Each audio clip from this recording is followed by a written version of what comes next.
PM Modi 511 skill development centre का inauguration करेंगे। ये महाराष्ट्र के 34 जिलों में बने हर सेंटर पर 100 युवाओं को ट्रेनिंग मिलेगी। छत्तीसगढ़ के दौरे पर जाएंगे अमित शाह। जगदलपुर और कोंडागांव में रैली को करेंगे संबोधित। तो बीजेपी उम्मीदवारों के नामांकन रैली में होंगे शामिल। 2 राज्यों के बदले राज्यपाल। झारखंड के पूर्व सीएम रघुवर दास उड़ीसा के राज्यपाल बनाए गए। इंद्रसेना रेड्डी को जिम्मेदारी। स्मृति ईरानी से जुड़े मामले में हाईकोर्ट में सुनवाई। बीजेपी नेता पर आरोप, नामांकन के वक्त इलेक्शन कमीशन को दी गई गलत जानकारी।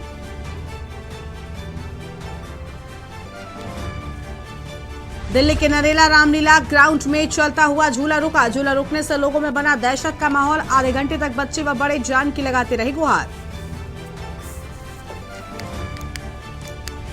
अमृतसर से हैदराबाद अब 3 घंटे में पहुंचेंगे। एयर इंडिया एक्सप्रेस शुरू करेगा डायरेक्ट फ्लाइट। 17 नवंबर को पहली उड़ान। आप देख रहे हैं के न्यूज़, खबरों का सारथी। नमस्कार, देश की बात में आप सभी का स्वागत है। मैं हूं आपके साथ गरिमा वाजपेयी। अहम खबर से करते हैं बुलेटिन की शुरुआत। दिल्ली से बड़ी जानकारी आपको हम बता दें, जहां प्रमोद महाजन ग्रामीण कौशल विकास केंद्रों का शुभारंभ। प्रधानमंत्री मोदी करेंगे विकास केंद्रों का शुभारंभ। यह अहम खबर आपको हम बता रहे हैं। शाम 4 बजे वीडियो कॉन्फ्रेंसिंग के माध्यम से जुड़ेंगे।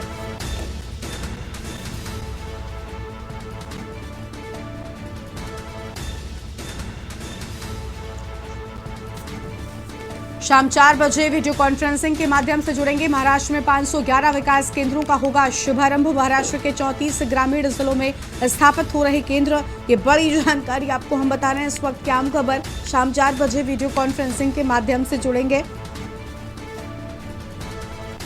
और महाराष्ट्र में 511 केंद्रों का होगा शुभारंभ।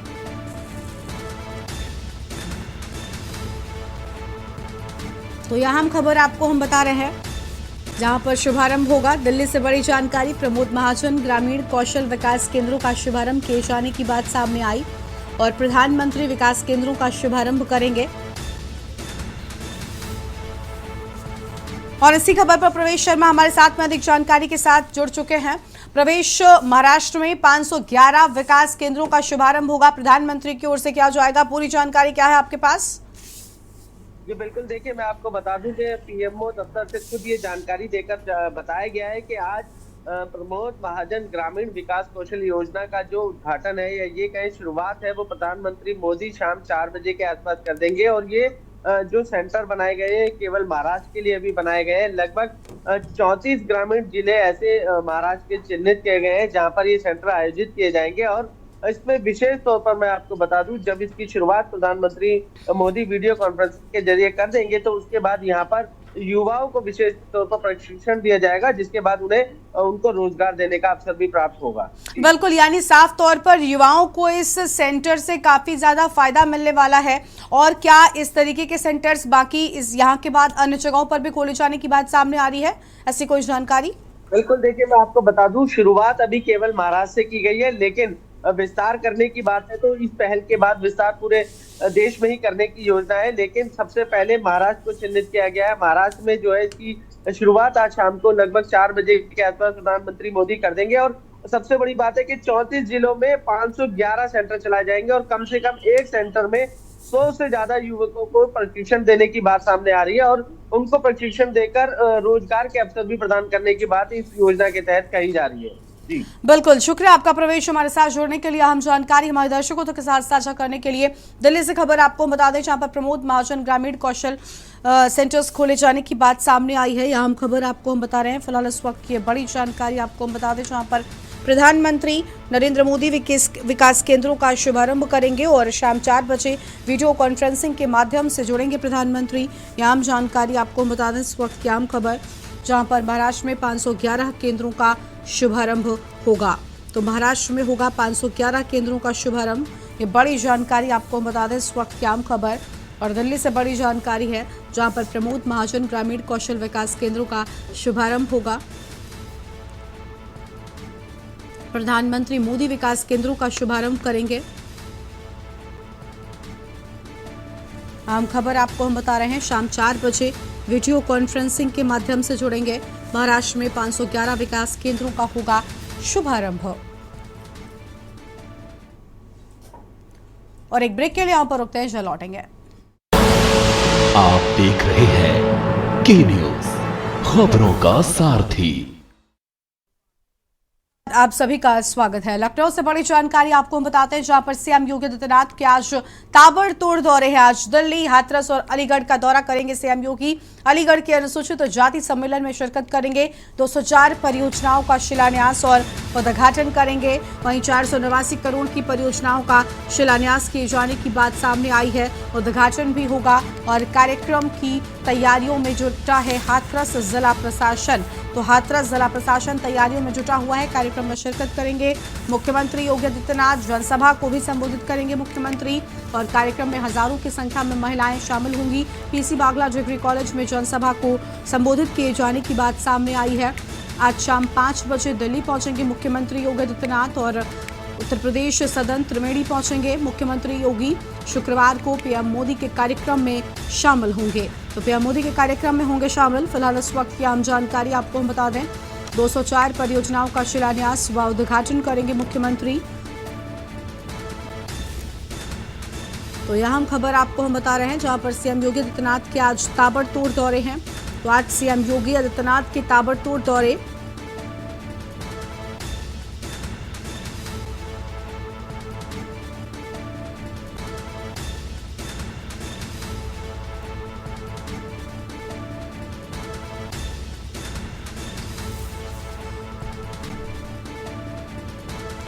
और फिलहाल यह अहम खबर आपको हम बता रहे हैं, इस वक्त की बड़ी जानकारी आपको हम बता दें, सीएम योगी आदित्यनाथ के आज ताबड़तोड़ दौरे। उत्तर प्रदेश सदन त्रिवेणी पहुंचेंगे मुख्यमंत्री योगी आदित्यनाथ। आज दिल्ली, हाथरस व अलीगढ़ का दौरा करने वाले हैं मुख्यमंत्री। आज ताबड़तोड़ दौरे हैं मुख्यमंत्री योगी आदित्यनाथ के।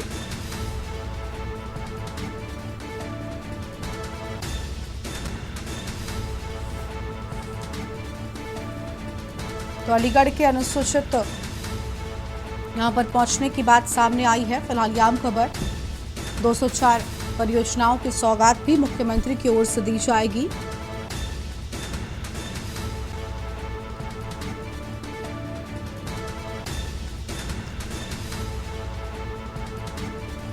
फिलहाल यह अहम जानकारी आपको हम बता रहे हैं, इस वक्त की आम खबर आपको हम बता दें।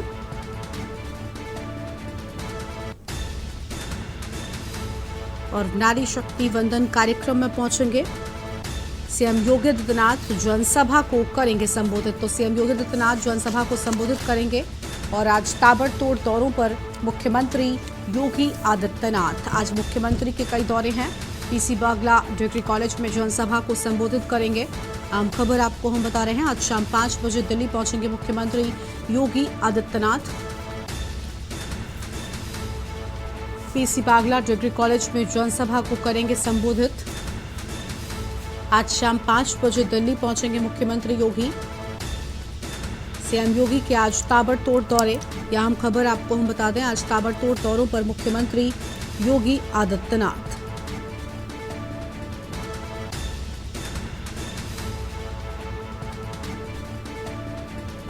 तो फिलहाल यह हम खबर आपको हम बता रहे हैं।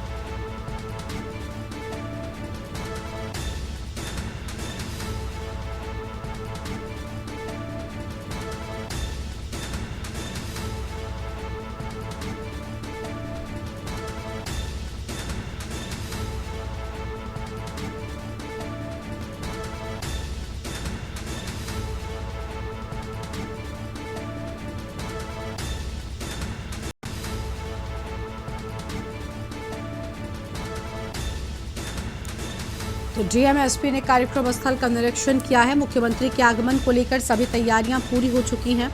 फिलहाल ये बड़ी जानकारी आपको हम बता दें। और सीएम योगी आदित्यनाथ जनसभा को संबोधित करेंगे। फिलहाल इस वक्त की बड़ी जानकारी लखनऊ से आपको हम बता रहे हैं। तो यह हम खबर आपको हम बता दें, जहां पर कार्यक्रम में हजारों की संख्या में पहुंचने की बात सामने आ रही है।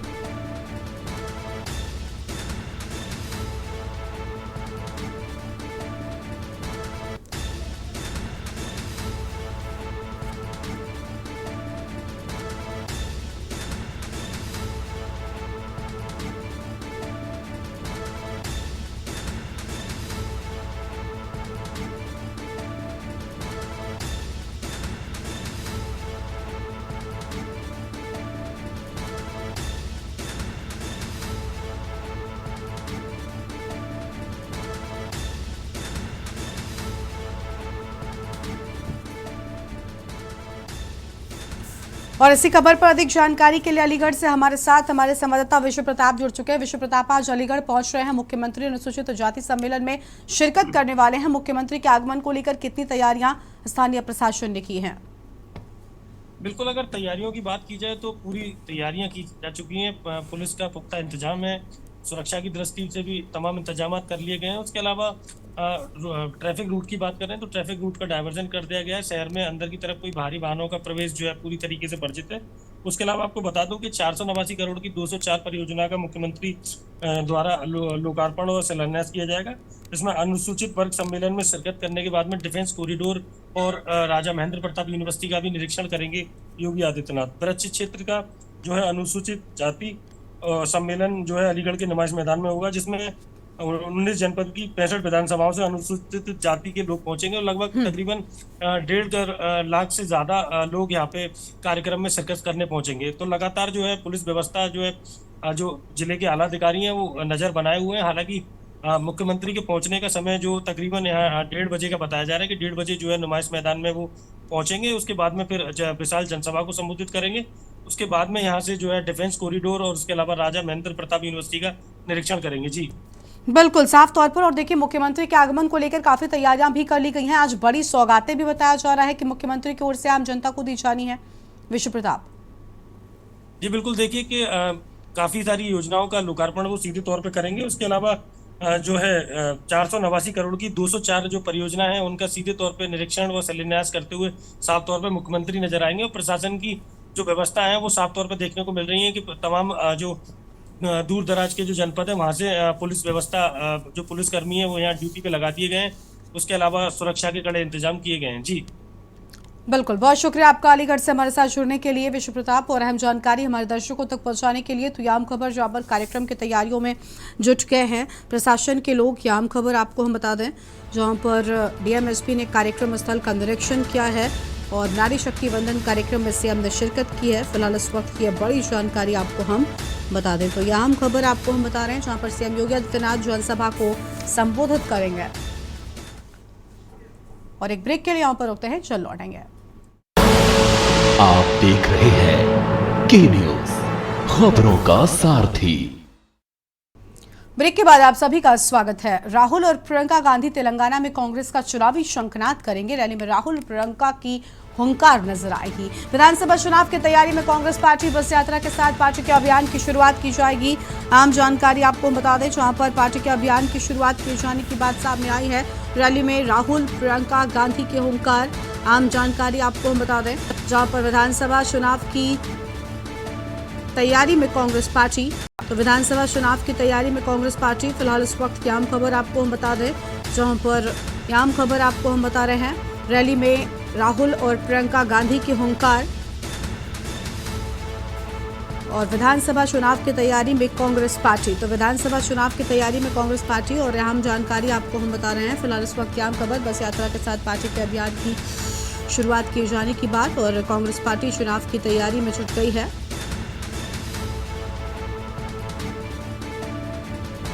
फिलहाल यह अहम खबर आपको हम बता रहे हैं। तेलंगाना में कांग्रेस का चुनावी शंखनाद शुरू होने को है। तो चुनावी शंखनाद शुरू होने को है। फिलहाल यह अहम खबर आपको हम बता रहे हैं।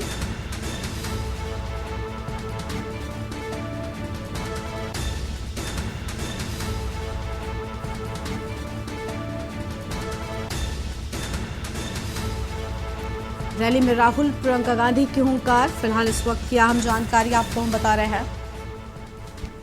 विधानसभा चुनाव की तैयारियों में कांग्रेस पार्टी जुट चुकी है और प्रवेश शर्मा हमारे साथ में जुड़ चुके हैं, हमारे संवाददाता हैं दिल्ली से। प्रवेश, कांग्रेस पार्टी ने भी चुनाव की तैयारियों को लगभग शुरू ही कर दिया है। तेलंगाना में राहुल और प्रियंका पहुंचेंगे और बताया जा रहा है कि चुनावी हुंकार नजर आने वाली है, क्योंकि यहाँ पर जिस तरीके से अभियान की शुरुआत हो रही है प्रचार प्रसार की वो थोड़ी अलग है। क्या लग रहा है कांग्रेस क्या कुछ करने वाली है?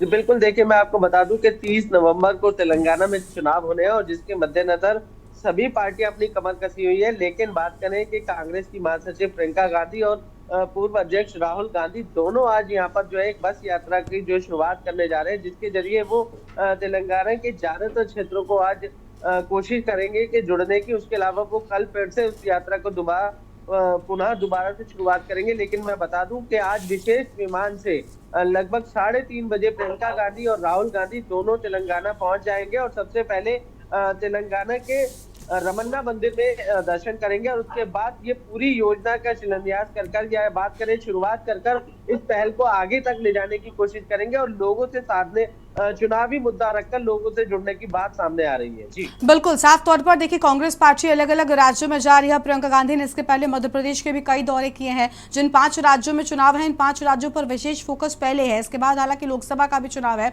लेकिन अगर बात करें 5 राज्यों की तो कांग्रेस पार्टी ज्यादा मजबूत रही है, चाहे वो छत्तीसगढ़ हो, तेलंगाना हो या अन्य जगहों पर हम बात करें। मध्य प्रदेश को छोड़कर ज्यादातर जगहों पर कांग्रेस पार्टी की सरकार भी रही है। ऐसे में कांग्रेस पार्टी के सामने इस बार और बड़ी जिम्मेदारी है अपनी इन राज्यों में वापसी करने की, क्योंकि इसका सीधा असर कहीं ना कहीं लोकसभा चुनाव पर भी पड़ने वाला है। इसलिए और ज्यादा मेहनत कांग्रेस पार्टी की ओर से की जा रही है।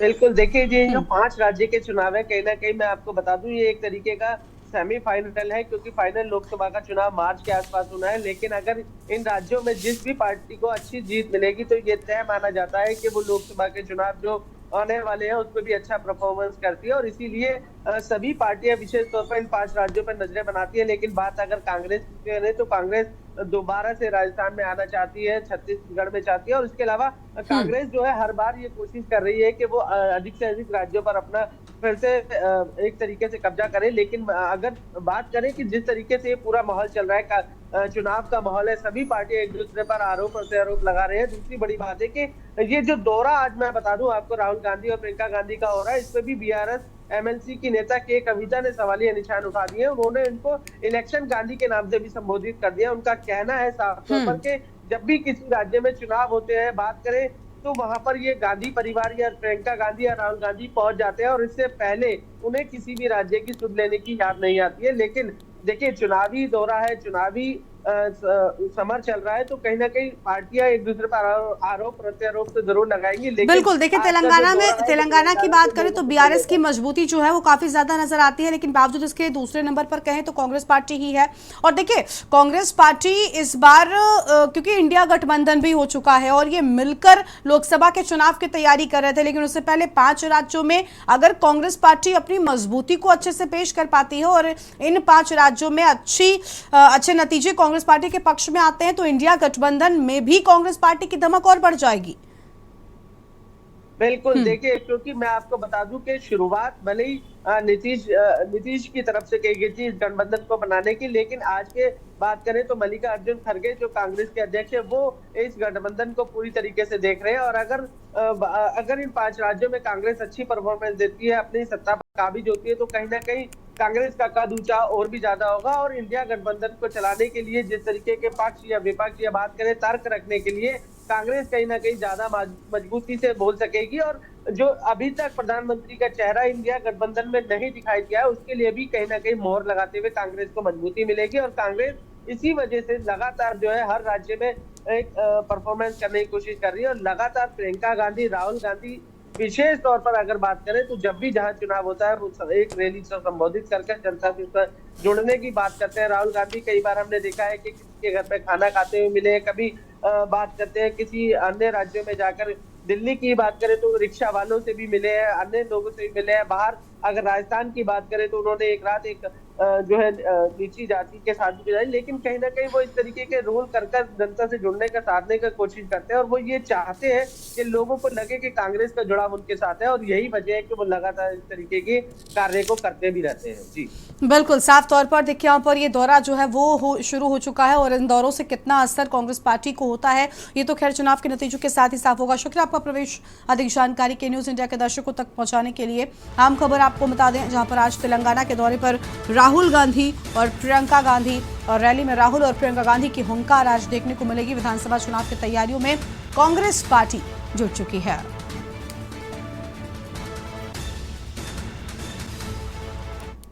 और एक ब्रेक के लिए यहां पर रुकते हैं, चल लौटेंगे। ब्रेक के बाद आप सभी का स्वागत है। दिल्ली से खबर आपको हम बताते हैं जहां पर सांसद ब्रजभूषण पर आज सुनवाई होगी। दिल्ली कोर्ट में याचिका पर आज सुनवाई की बात सामने आई है। राउज एवेन्यू कोर्ट में आज पूरे मामले को लेकर होगी सुनवाई। फिलहाल यह आम खबर आपको बता दें, दिल्ली कोर्ट में याचिका पर आज सुनवाई की बात सामने आई है। राउज एवेन्यू कोर्ट में सुनवाई होगी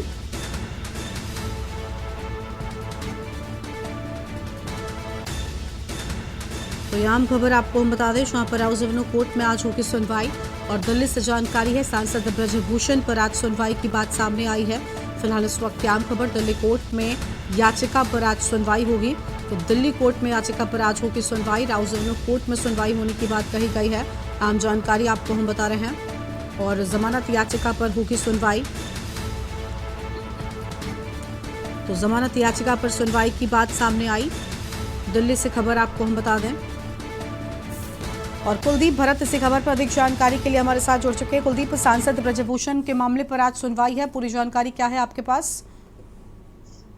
देखिए, महिला पहलवानों से कथित यौन शोषण मामले में आज राउज एवेन्यू कोर्ट के अंदर दोपहर 2:30 बजे से सुनवाई शुरू होगी और पिछली सुनवाई के दौरान ब्रजभूषण सिंह के वकील ने कहा था कि ओवरसाइट कमेटी की रिपोर्ट जो दिल्ली पुलिस के कमिश्नर को कहेगा मोलेस्टेशन का केस जोड़ा गया, वहीं एक गवाह के बयान के आधार पर उसके वकील ने कहा कि उन्होंने कभी किसी लड़की को अनुचित तरीके से छूते नहीं देखा। वहीं सिंह ने कहा कि मैंने कभी भी अपने जो कार्यालय है उसमें कभी किसी पहलवान को नहीं बुलाया, क्योंकि पहलवान अच्छी तरह से जानते हैं कि यौन उत्पीड़न क्या होता है और यौन उत्पीड़न के कारण अपराध में 3 साल की सजा होती है, 3 साल के बाद उसको रिहा कर दिया जाता है। इसी को ध्यान में रखते हुए उन्होंने छेड़छाड़ के आरोपों को बाद में जोड़ दिया गया। वहीं ब्रजभूषण सिंह जो शरण है, उनकी चचेरी बहन ने भी ये बताया कि जो फिलहाल 6 महिला पहलवान द्वारा जो खिलाफ यौन उत्पीड़न के आरोप चल रहे हैं, वहीं पे जो एक महिला पहलवान है वो भी यौन उत्पीड़न आरोप समिति की जो सदस्य है, जिसके बाद ये केस दर्ज कराया गया, क्योंकि 6 महिलाओं के जो क्वालिफाई नहीं कर पाई थी, जिसके बाद उन्होंने ये केस लगाया। वहीं तो जब ब्रजभूषण सिंह से सोमवार को जब पूछा गया तो उन्होंने भी यही बताया कि सांस लेने के जो पैटर्न होता है जिसमें सांस लेने की जांच की जाती है, नाड़ी को छूना कोई अपराध नहीं है किसी तरीके से। इसी पैटर्न की जांच के मुद्दे पर उन्होंने ये बताया कि मुझे बिना किसी मौके से मैंने खिलाड़ियों के सांस लेने की पैटर्न की जांच क्यों करनी थी, मैंने कार्यालय में इसे जांचने के लिए कोई मौका नहीं था। अगर मेरा इरादा कोई छेड़छाड़ करने का होता तो मुझे पेट को छूकर सांस लेने के पैटर्न की जांच करने की आवश्यकता नहीं थी।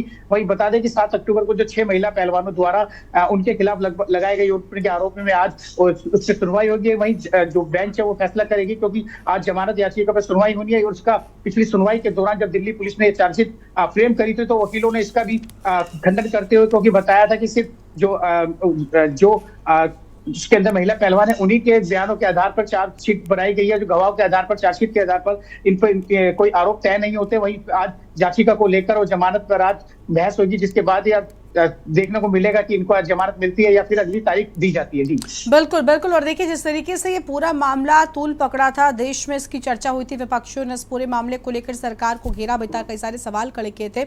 इसके साथ ही और देखिए ये मामला गंभीर बन गया था। एक तरफ सांसद ब्रजभूषण की तो नजर होगी, साथ ही साथ उन महिला खिलाड़ियों की भी, उन एथलीट्स की भी जिन्होंने इस पूरे मामले पर गंभीर आरोप ब्रजभूषण पर लगाए थे। आज की सुनवाई पर नजर बनी हुई है सभी की।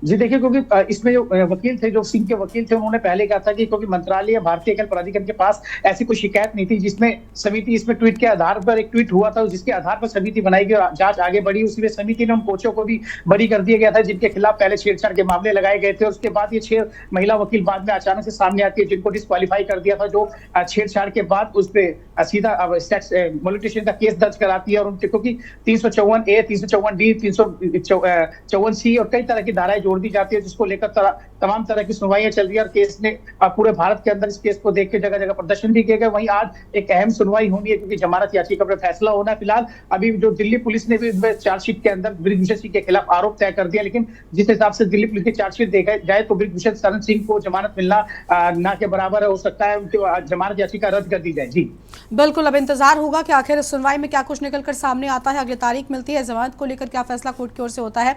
नजर बनाए रखिएगा कुलदीप, जो भी अपडेट हो हमारे दर्शकों तक पहुंचाते रहेगा। फिलहाल के लिए आपका शुक्रिया। आम खबर आपको हम बता दें, जहां पर आज इस पूरे मामले को लेकर होगी सुनवाई, राउज एवेन्यू कोर्ट में सुनवाई होने की बात सामने आई है। तो राउज एवेन्यू कोर्ट में इस पूरे मामले को लेकर सुनवाई होगी। आम खबर, जमानत याचिका पर होगी सुनवाई।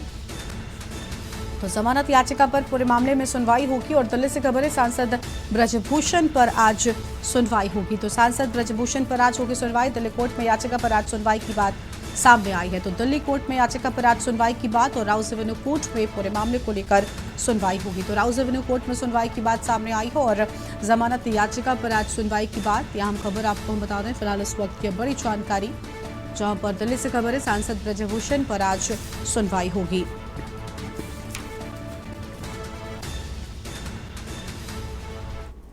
और अगली खबर भी आपको हम दिल्ली से ही बताते हैं, जहां पर आज छत्तीसगढ़ के दौरे पर जाएंगे अमित शाह। गृह मंत्री अमित शाह का आज बस्तर का दौरा है। बीजेपी उम्मीदवारों के नामांकन रैली में शामिल होंगे, ये बड़ी जानकारी। आज छत्तीसगढ़ के दौरे पर गृह मंत्री अमित शाह नामांकन रैली में शामिल होंगे। बीजेपी उम्मीदवारों की नामांकन रैली है, यह अहम जानकारी आपको हम बता रहे हैं। इस वक्त की बड़ी खबर आपको हम बता दें, जहां पर जगदलपुर, चित्रकूट व बस्तर के बीजेपी प्रत्याशी के नामांकन में जाएंगे।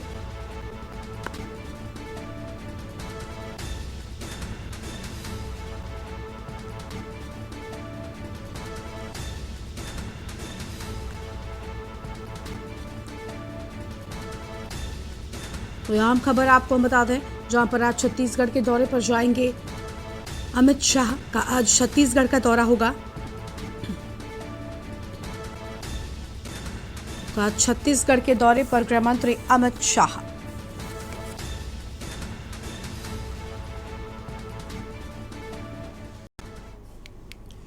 तो आज छत्तीसगढ़ का दौरा है, प्रत्याशी के नामांकन में पहुंचेंगे अमित शाह। आगे बढ़ेंगे खबरों की ओर। लखनऊ से अगली बड़ी जानकारी आपको बता दें, जहां पर बीजेपी की यूपी के कुर्मी मतदाताओं पर नजर है। दलित महिलाओं के बाद अब साधेगी कुर्मी वोटर। लोकसभा चुनाव को लेकर जातिगत गोलबंदी में जुटी है। पिछड़े वर्ग के दूसरे सबसे बड़े वोट बैंक हैं कुर्मी समाज के लोग, और पार्टी के कुर्मी मंत्रियों, विधायकों और पदाधिकारियों को जिम्मा दिया गया है।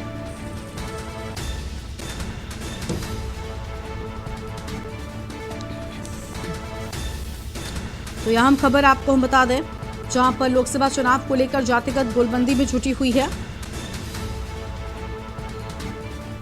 और पिछड़े वर्ग के दूसरे सबसे बड़े वोट बैंक हैं कुर्मी समाज के लोग।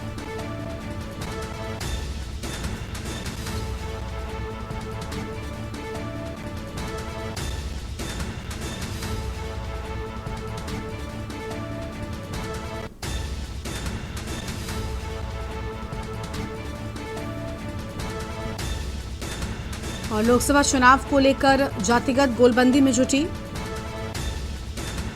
बीजेपी की ओर से अहम कदम उठाया गया है। फिलहाल इस वक्त की अहम खबर आपको हम बता रहे हैं।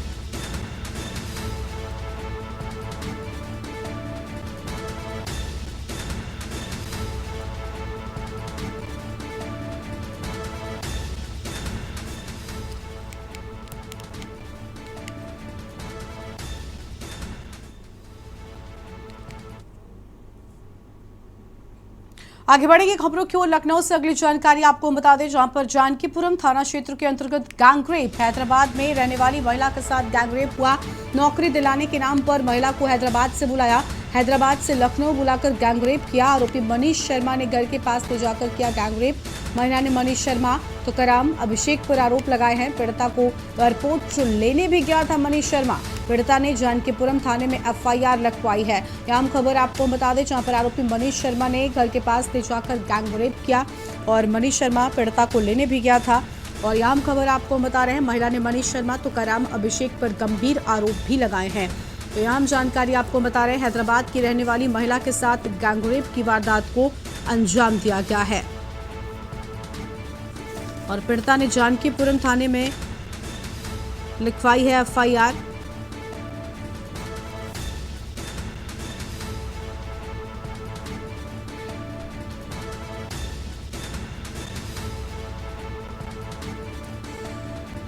तो फिलहाल ये आम जानकारी आपको हम बता दें लखनऊ से, जहां पर एफआईआर लिखवाए जाने की बात सामने आई है। हैदराबाद से लखनऊ बुलाकर गैंगरेप किया। आरोपी मनीष शर्मा ने घर के पास ले जाकर गैंगरेप किया है। पीड़िता ने जानकीपुरम थाने में एफआईआर लिखवाई है। महिला ने मनीष शर्मा तो कराम अभिषेक पर आरोप लगाए हैं।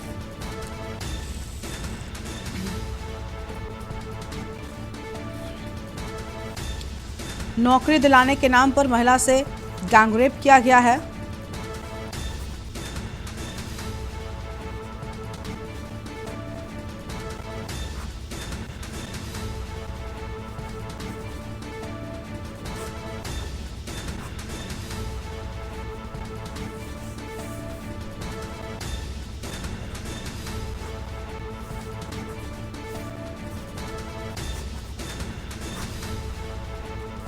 आरोपी मनीष शर्मा ने घर के पास ले जाकर गैंगरेप किया। यह हम जानकारी आपको बता दें। और हैदराबाद की रहने वाली थी महिला।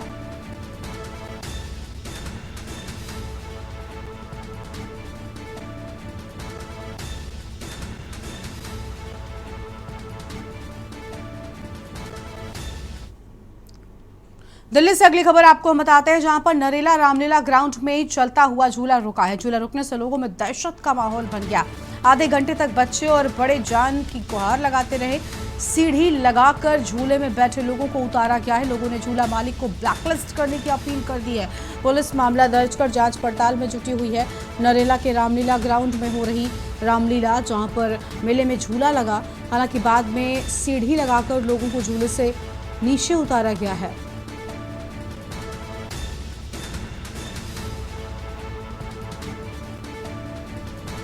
लोगों ने झूला मालिक को ब्लैकलिस्ट करने की अपील की है। तस्वीरें आपको हम दिखा रहे हैं। पुलिस ने मामला दर्ज कर जांच पड़ताल शुरू कर दी है। तो पुलिस ने मामला दर्ज कर जांच पड़ताल शुरू की। नरेला के रामलीला ग्राउंड में हो रही थी सुभाष रामलीला, और आप देखिए यहाँ पर किस तरीके से झूला चलते चलते अचानक रुक गया, जिसके बाद सीढ़ी लगाकर इसे नीचे उतारा गया है लोगों को।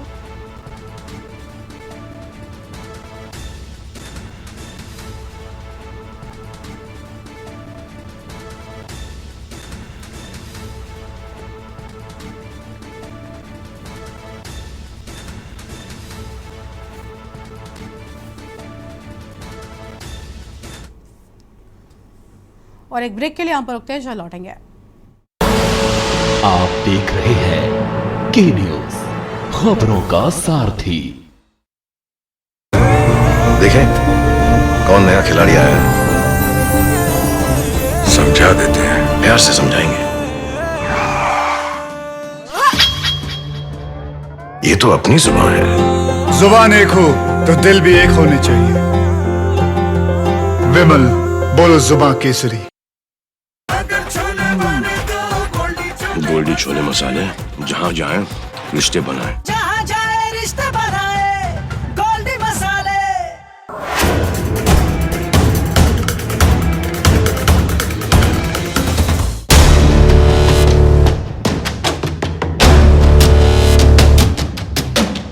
देश के हर गांव, हर शहर उठेगी खबरों की लहर। रोज होगी आपकी बात, जब मैं करूंगी देश की बात।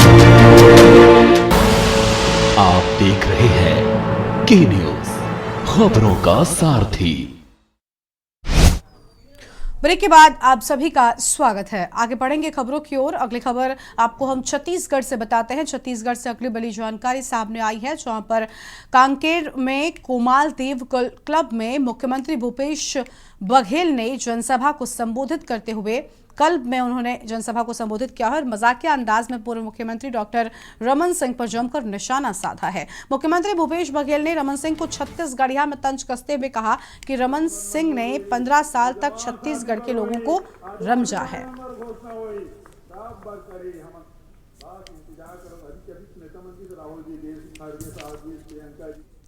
खबर बालोद से है, जहां पर जिला कांग्रेस कमेटी बैठक राजीव भवन बालोद ने आयोजित की, जिसमें जिला कांग्रेस कमेटी के अध्यक्ष चंद्रप्रभा सुधाकर ने आह्वान किया कि आदर्श आचार संहिता का सभी को निष्ठा के साथ पालन करना है।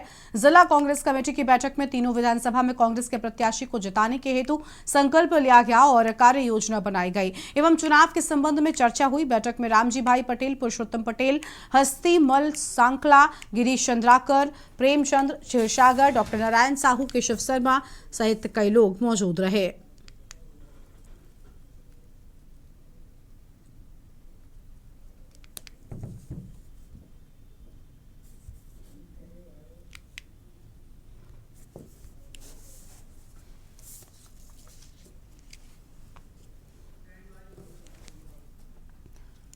अगली खबर है बिलासपुर से, जहां पर पिछड़ा महासंघ द्वारा आयोजित प्रेस वार्ता में महासंघ के प्रदेश अध्यक्ष श्याम मूरत कौशिक, जिलाध्यक्ष सालिकराम यादव एवं वरिष्ठ सलाहकार अंबिका कौशिक, उत्तम सोनी, डॉक्टर संतोष साहू और अधिवक्ता लवकुश साहू ने कहा कि छत्तीसगढ़ में ओबीसी वर्ग को कांग्रेस पार्टी में पर्याप्त प्रतिनिधित्व दिया जाए। कुल 51 सामान्य सीटों से कम 39 टिकट ओबीसी के लोगों को दिए जाएं। साथ ही बिलासपुर लोकसभा में कम से कम 4 विधानसभा क्षेत्र से हमारे पिछड़ा महासंघ से जुड़े हुए या अन्य जो भी जीतने लायक ओबीसी के दावेदार हैं उन्हें टिकट दिया जाए। महासंघ के प्रदेश अध्यक्ष श्याम मूरत कौशिक ने पत्रकारों से कहा कि कांग्रेस नेता राहुल गांधी और प्रियंका गांधी जाति जनगणना और ओबीसी को सामाजिक न्याय दिलाने की गारंटी की बात कर रहे हैं, वहीं छत्तीसगढ़ में उसे अमल में लाया जाए। आज हम छत्तीसगढ़ पिछड़ा महासंघ की ओर से कांग्रेस पार्टी से हम जाति जनगणना की बात कर रहे हैं, सामाजिक न्याय की बात कर रहे हैं। माननीय राहुल गांधी जी, माननीय प्रियंका गांधी जी और भूपेश बघेल जी, तो हमारी उनसे मांग है कि छत्तीसगढ़ में कम से कम 39 सीट में ओबीसी को टिकट दिया जाए और बिलासपुर लोकसभा में कम से कम 4 ओबीसी प्रत्याशी को टिकट दे। जो हमारे पिछड़ा संगठन से जुड़े हुए हैं उनमें से भी कुछ टिकट मांगे हैं। उसके अलावा और भी जो अन्य मांगे हैं, जो भी दावेदार हैं, जो उनको अच्छा लगता है, जो उनको जितने लायक लगता है उनको दे, लेकिन कम से कम 4 लोगों को टिकट दे, ये हमारी मांग है। और जाति जनगणना के संबंध में भी हमारी मांग है कि जैसे अभी जाति जनगणना हो जानी चाहिए थी छत्तीसगढ़ में, क्योंकि बिहार में हो गई तो यहाँ भी हो जाना चाहिए था। तो इसलिए हम आज इस मांग को लेकर, जो बात राहुल गांधी जी बोल रहे हैं सामाजिक न्याय की, तो सामाजिक न्याय की मांग हम करने आज प्रेस वार्ता के माध्यम से आए। शाम कौशिक जी और उनकी टीम यहाँ पर अपनी बात रखने के लिए आए हैं। हम आग्रह करेंगे कौशिक जी से बात करें। उसके बाद 39 ओबीसी को टिकट देने की हम मांग कर रहे हैं। क्योंकि माननीय राहुल गांधी जी, प्रियंका गांधी जी, हम आज प्रेस वार्ता के माध्यम से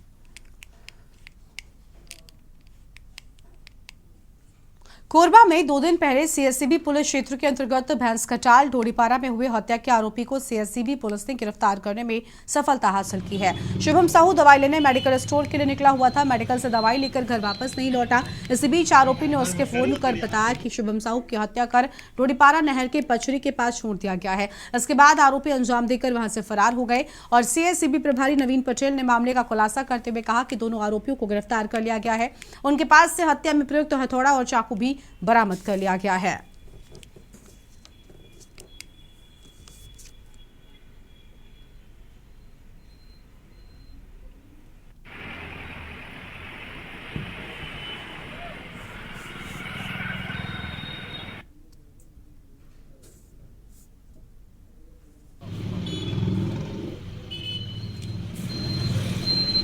दिनांक 15/10/2023 को प्रार्थी किशन साहू अपने साथी सूरजभान साहू उर्फ शुभम साहू के साथ उनका तबियत खराब होने पर दवाई लेने के लिए ढोड़ीपारा स्थित गवेल मेडिकल स्टोर के पास में गए थे। उसी दौरान रात्रि करीबन 9 बजे आरोपी प्रदीप यादव उर्फ रिक्की एवं प्रभाकर सहित उर्फ छोटू दोनों अपने मोटरसाइकिल से उनके पास में आए एवं मृतक सूरजभान साहू उर्फ शुभम साहू को 10 मिनट काम है बोलकर ढोड़ीपारा भैंस कटाल नहर की ओर ले गए। तभी ये लोग जाकर के वहां जाकर देखे एवं उसको इलाज हेतु जिला अस्पताल भर्ती किए, जहां उसको मृत घोषित कर दिया। गंभीरता को देखते हुए उनके द्वारा आरोपियों को शीघ्र गिरफ्तार करने हेतु निर्देशित करने पर उनके मार्गदर्शन में आरोपी प्रदीप यादव उर्फ रिक्की, प्रभाकर उर्फ छोटू को गिरफ्तार किया गया है एवं न्याय हेतु माननीय न्यायालय पेश किया गया। खबर है मनेंद्रगढ़ सिटी से, जहां पर पुलिस ने 15 लाख का अवैध कबाड़ जब्त कर लिया है। मनेंद्रगढ़ पुलिस ने मुखबिर की सूचना पर कार्यवाही करते हुए 3 अलग अलग वाहनों में अवैध कबाड़ जब्त किया है, जिसमें 34 टन 890 किलो अवैध कबाड़ समेत परिवहन में उपयोग किए गए वाहनों को भी जब्त किया, जिसमें वाहन की कीमत 50 लाख रुपए बताई जाती है। इस प्रकरण में रियाजुद्दीन उर्फ चुनमुन कबाड़ी को चोरी का सामान खरीदने के आरोप में गिरफ्तार किया गया। आरोपी को गोदाम से अवैध रूप से 2 पहिया, 4 पहिया और जेसीबी के कटे हुए पार्ट्स मिले हैं, जो परिवहन के बिना अनुमति और पुलिस के पंचनामा के बिना आरोपी द्वारा अपने गोदाम में काटा जा रहा था। पुलिस ने आरोपी को गिरफ्तार कर रिमांड पर भेजा है।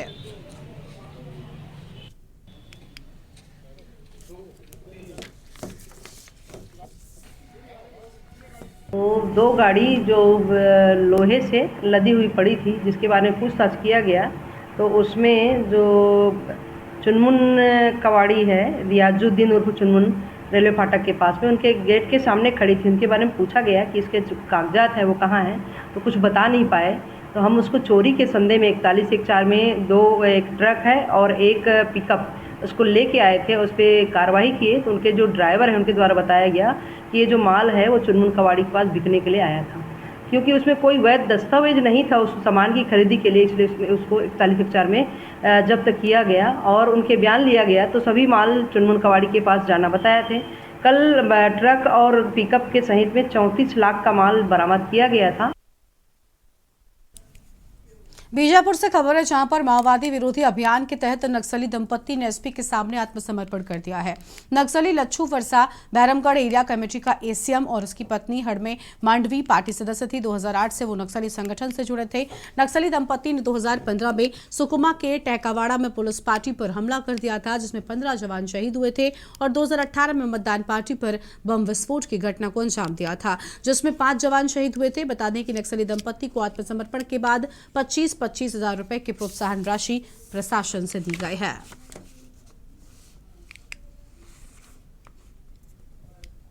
माओवादी जो है वो परिवारों को तोड़ते हैं और पुलिस परिवारों को मिलाती है और जोड़ती है। तो उसी क्रम में शासन की पुनर्वास नीति से प्रभावित होकर के और माओवादी पिछली विचारधारा से तंग आकर के आज पुलिस के समक्ष में लच्छू फरसा ने अपनी पत्नी लक्ष्मी मांडवी के साथ आत्मसमर्पण किया है। तो लच्छू फरसा जो है ये बहरमगढ़ एरिया कमेटी में एसीएम था, 5 लाख रुपए का इनाम था और 2008 से सक्रिय था। इनकी जो पत्नी हड़मे मांडवी ये 2010 से सक्रिय थी और पार्टी मेंबर के तौर पर ये भी काम कर रही थी माओवादी संगठन। ये अपने साथ में दोनों साथ में ही आए हैं, पुलिस समक्ष आज बिना हथियार के आत्मसमर्पण किया है। और एक ब्रेक के लिए यहाँ पर रुकते हैं, चल लौटेंगे। आप देख रहे हैं के न्यूज, खबरों का सारथी। ब्रेक के बाद आप सभी का स्वागत है। खबर है कांकेर से, जहां पर पखांजूर पोस्ट ऑफिस का नया खेल उजागर हुआ है। बता दें कि पखांजूर पोस्ट ऑफिस के बीपीएम द्वारा हितग्राहियों के पासबुक को अपने पास रख लेने का आरोप लगा है। सैकड़ों हितग्राही पोस्ट ऑफिस के सालों से चक्कर लगा रहे हैं। वहीं दूसरी ओर सड़क किनारे कचरे में पड़े मिले हैं खाताधारकों के सैकड़ों पासबुक और सड़कों पर पड़े बड़े पैमाने पर पासबुक मिलने पर पखांजूर पोस्ट ऑफिस में हड़कंप मच गया और साथ ही पोस्ट ऑफिस की कार्यशैली भी संदेह के घेरे में है। इस बीच विभाग के कर्मचारियों के द्वारा पासबुक को उठाने का वीडियो सोशल मीडिया पर वायरल हो गया है।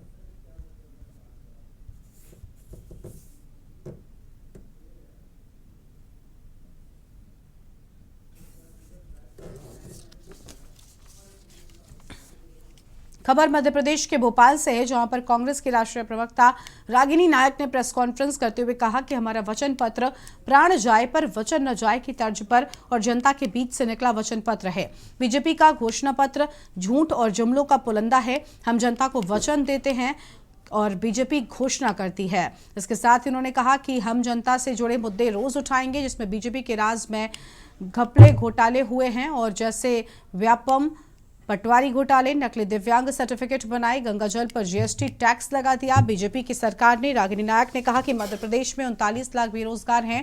ये सरकारी आंकड़ा है, डिग्री है तो नौकरी गायब। इसी के साथ उन्होंने असम के मुख्यमंत्री हेमंत बिस्वा शर्मा के राहुल गांधी पर दिए गए अनपढ़ वाले बयान पर कहा कि हेमंत बिस्वा कुछ भी कह ले, उनका कद इतना बड़ा नहीं है जितना राहुल गांधी का कद बड़ा है। और एक बात और याद रखिए, दूसरों को गिराने में लोग खुद भी गिर जाते हैं।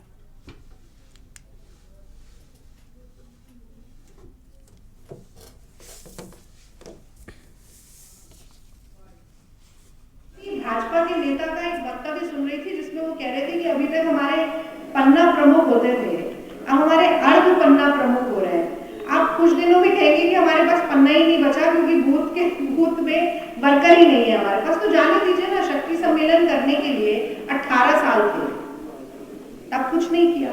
अब जब नाक तक पानी आ गया है तो सम्मेलन करें, संगठन को मजबूत बनाने की बात करें, दूसरों पर छीटाकशी करें, पर जब नाक तक पानी आ जाता है तो हाथ पांव मारने से भी आप किनारे नहीं पहुंच पाते।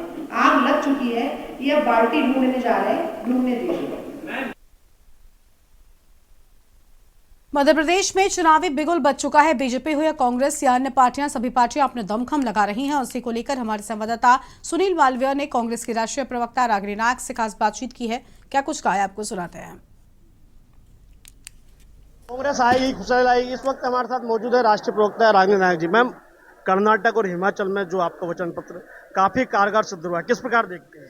देखिए, कांग्रेस जो कहती है वो करके दिखाती है और हमारी कथनी और करनी में कोई फर्क नहीं है और यही कारण है कि हमने वचन पत्र को 1 महीने पहले जारी किया और ये जानते हुए जारी किया कि जनता तक पहुंचे और इसको पढ़ा जाए, जनता समझे कि कांग्रेस पार्टी किस तरह से उनके जीवन में सकारात्मक बदलाव लाने जा रही है और जैसे जैसे वो वचन पत्र पढ़ेंगे मुझे लगता है कि वो इस बात के लिए पूरी तरीके से आश्वस्त होंगे कि शिवराज सिंह सरकार के और वो भाजपा के हर प्रत्याशी की जमानत जब्त करनी है। नारी सम्मान योजना में आपने 1500 दिए, वो 3000 करने का बोल रहे हैं जब सरकार। अब देखिए, वो तो घोषणा पे घोषणा किए जा रहे हैं और वित्तीय कर्ज से लादे जा रहे हैं। 4,22,000 का कर्ज मध्य प्रदेश पे चढ़ चुका है। 3,000 रुपए देना अगर संभव होता तो वो 18 साल में दे चुके होते और अब घोषणा करने का केवल ये मतलब है कि कहीं ना कहीं महिलाओं को लुभाने की कोशिश है। पर मैं समझती हूँ कि जिस प्रदेश में 18 महिलाओं का बलात्कार रोज हो रहा हो, जहाँ पर छोटी छोटी बच्चियों के मंडियों में देह के व्यापार चल रहा हो, जहाँ पर 3-4 साल की नाबालिग बच्चियों को भी न छोड़ा जा रहा हो, वहां पर महिलाएं अपने आत्मसम्मान और सुरक्षा के लिए वोट करेंगी, इसीलिए कांग्रेस पार्टी के लिए वोट करेंगी। ये रेवड़ियां बांटने पर महिलाओं का कोई आकर्षण भाजपा को मिलने वाला नहीं। क्या कांग्रेस का रोड मैप तारीखों का ऐलान हो चुका है, किस प्रकार कांग्रेस मैदान में उतरेगी? देखिए, कांग्रेस की तैयारी तो पिछले जब से हमारी सरकार गई है इनकी खरीद फरोख्त के कारण, तब से कांग्रेस की तैयारी चल रही है। भारत जोड़ो यात्रा में आपने देखा कि अपार स्नेह मिला। राहुल गांधी जी जो चले पैदल द्वार द्वार हर घर तक पहुंचने का काम उन्होंने किया, जन आक्रोश यात्रा को अपार स्नेह और समर्थन मिला। तो जनता तैयार खड़ी है कि किस तरह से 17 तारीख आए और वो पंजे वाला बटन दबाए। तो ये थे हमारे साथ राष्ट्रीय प्रवक्ता रागिनी नायक। इनका निश्चित तौर से कहना है कि जो 17 तारीख आएगी और कांग्रेस को प्रचंड बहुमत मिलेगा। कैमरामैन घनश्याम के साथ सुनील मालवी, टाइम्स इंडिया, भोपाल। और अगली खबर भी भोपाल से ही है, जहां पर बीजेपी प्रदेश अध्यक्ष बीडी शर्मा ने प्रेस वार्ता कर कांग्रेस को जमकर घेरा है और कहा कि मध्य प्रदेश में कांग्रेस अलग अलग धड़ों में बटी है। नकुलनाथ के कथित रूप से छिंदवाड़ा जिले के 2 प्रत्याशियों के ऐलान को लेकर उन्होंने कहा कि सवाल ये है, कांग्रेस कितनी और कांग्रेस किसकी है? क्या सोनिया गांधी, राहुल गांधी और कमलनाथ नकुलनाथ की कांग्रेस अलग अलग है? क्या नकुलनाथ का कद और पद कांग्रेस में प्रियंका और राहुल से भी बड़ा हो गया? इसी के साथ उन्होंने सवाल किया कि क्या आप कांग्रेस के नए नाथ नकुलनाथ हैं? ऐसे में अब दिग्विजय सिंह और जयवर्धन सिंह का क्या होगा? इसी के साथ उन्होंने पूछा कि जैसे कमलनाथ जी ने कहा कि उन्होंने गालियां खाने की power of attorney Digvijay Singh को दे रखी है, जनता जानना चाहती है कि भ्रष्टाचार की पावर ऑफ अटॉर्नी उन्होंने किसे दे रखी है। हृदय से स्वागत करते हैं और भारतीय जनता पार्टी के काम को आगे बढ़ाने में उनकी निश्चित तौर पर बहुत महत्वपूर्ण भूमिका रहेगी। हम दोनों अपने नेताओं। अगली खबर हजारीबाग से है, जहां पर ग्राम पचड़ा में नव कुंडी और राष्ट्र जागरण गायत्री महायज्ञ सह मां भगवती दुर्गा एवं हनुमंत लला प्राण प्रतिष्ठा का आयोजन हुआ। प्रतिष्ठा से पूर्व कलश यात्रा निकाली गई, जिसमें सिजुआ गांव के सैकड़ों श्रद्धालु भव्य कलश यात्रा में शामिल हुए हैं और भटका गांव विधायक अंबा प्रसाद, सिमरिया विधायक किशन कुमार दास शामिल हुए।